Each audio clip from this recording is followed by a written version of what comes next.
«Во дни веселья и желаний я был от балов без ума», писал когда-то Александр Сергеевич Пушкин. Напомню, 6 июня мы отмечаем его день рождения.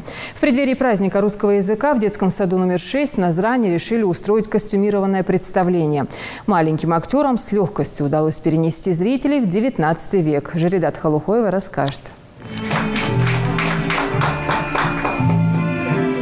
Галантные юноши в черных смокингах и неотразимые девушки в своих пышных нарядах и прическах. Маленькие леди и джентльмены. Они готовились к этому выпускному долго и тщательно. Ведь сегодня они не только прощаются с детским садом. Это их первый бал и танец.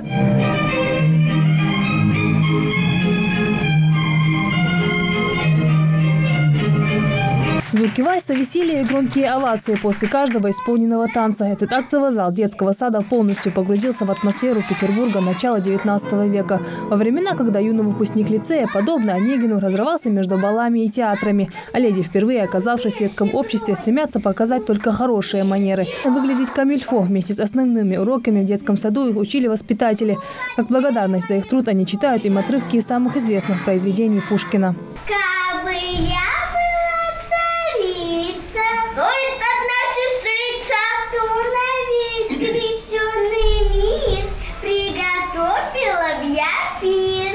Этот бал как красивый экзамен, позволяющий показать, чему они научились на протяжении проведенного здесь времени родителям. Именно они стали главными зрителями этого волшебства. Дети показывают им театрализованное представление «Светское общество» в самом разгаре вечера.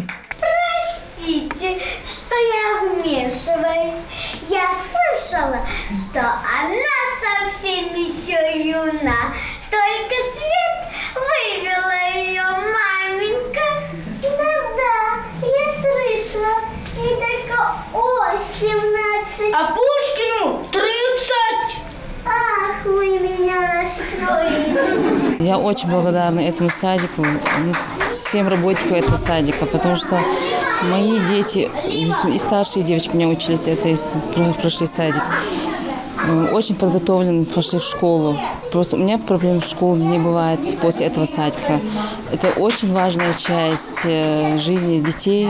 Обязательно надо отдавать детей в садик, потому что они развиваются. Знание знаков, букв, элементарные задачи на логику и на счета – основа, что должен знать ребенок при выходе из дошкольного учреждения. Помимо этого, они также учатся общаться, находят друзей, формируют мнение об окружающем мире. И помощниками в этом выступают воспитатели. Именно с ними детям не хочется прощаться больше всего. Наш детский сад самый хороший. Наши учителя всегда были добрыми, хорошими и счастливыми. Я их сильно люблю, и мне будет жалко расставаться. Мы выпускаем более 60 детей.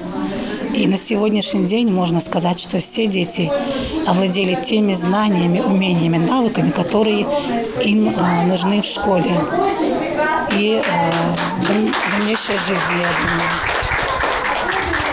Хочется пожелать им счастья, успехов, чтобы учились только на 5, чтобы они радовали своих родителей, никогда не унывали. Как и в стихах Пушкина, в этот день сияние люстр и зыб зеркал слились в один хрустальный мираж, как подтверждение того, что их дети стали немного старше. Теперь их ждет школьная пора, первый этап их взрослой жизни. Жаридат Халухоева, Хамзат Халухоев, Новости 24.